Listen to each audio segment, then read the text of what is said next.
ഗാസയെ റിവിയേറയാക്കാൻ തയ്യാറാണെന്ന Donald ട്രംപിന്റെ പ്രഖ്യാപനത്തിന് പിന്നാലെ ഇന്റർനെറ്റിൽ ഏറ്റവും കൂടുതൽ തിരയപ്പെട്ട വാക്കുകളിൽ ഒന്നാണിത്. എന്താണ് റിവിയയുടെ അർത്ഥം?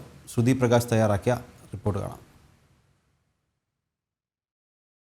അമേരിക്കയും ഇസ്രായേലും തമ്മിലുള്ള ബന്ധം പുതിയ തലങ്ങളിലേക്ക് വളരുന്നതിനിടെയാണ് ഗാസയെ റിവിയേറയാക്കുമെന്ന ട്രംപിന്റെ പ്രഖ്യാപനം.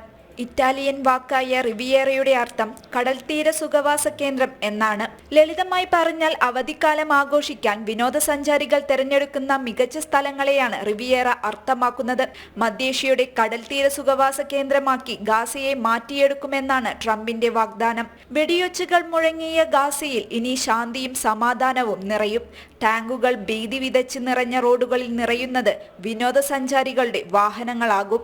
മാസങ്ങൾ നീണ്ട യുദ്ധത്തിൽ തകർന്നു കിടക്കുന്ന കെട്ടിടാവശിഷ്ടങ്ങൾ നീക്കം ചെയ്ത് വൃത്തിയാക്കും. ശത്രുക്കളുടെ മുന്നേറ്റം പ്രതിരോധിക്കാൻ വിന്യസിച്ച ബോംബുകൾ നിർവീര്യമാക്കുമെന്നും ആയുധാവശിഷ്ടങ്ങൾ നീക്കം ചെയ്യുമെന്നും ജനങ്ങൾക്ക് തൊഴിലവസരങ്ങൾ നൽകുമെന്നും ട്രംപ് ഉറപ്പു നൽകുന്നു. ചുരുക്കത്തിൽ യുദ്ധം താണ്ഡവമാടിയ സ്ഥലമാണെന്ന് ഓർമ്മപ്പെടുത്താത്ത വിധത്തിൽ ഗാസയെ മനോഹരമായ കടൽ തീരത്തിന് സമാനമായി മാറ്റിയെടുക്കുമെന്നാണ് വാഗ്ദാനം. അമേരിക്കൻ സൈന്യത്തെ ഗാസ മുനമ്പിലേക്ക് അയക്കും. ഉടമസ്ഥതാവകാശം അമേരിക്ക ഏറ്റെടുത്ത് പുനർനിർമ്മാണം നടത്താനാണ് അമേരിക്കൻ പ്രസിഡന്റ് പദ്ധതിയിടുന്നത്.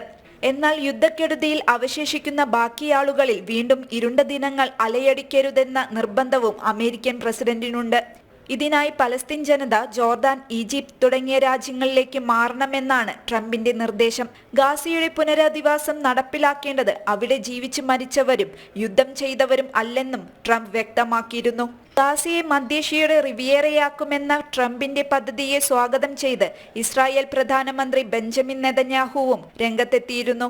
ഗാസയെ അമേരിക്ക ഏറ്റെടുക്കുന്നതിൽ അദ്ദേഹം പൂർണ്ണ പിന്തുണ അറിയിച്ചു. ട്രംപിന്റെ വാക്ക് ഏറ്റെടുത്ത് ഗാസ മുനമ്പിലേക്ക് വിനോദസഞ്ചാരികൾ ഒഴുകിയെത്തുമെന്ന പ്രത്യാശയിലാണ് ഇപ്പോൾ ലോകവും.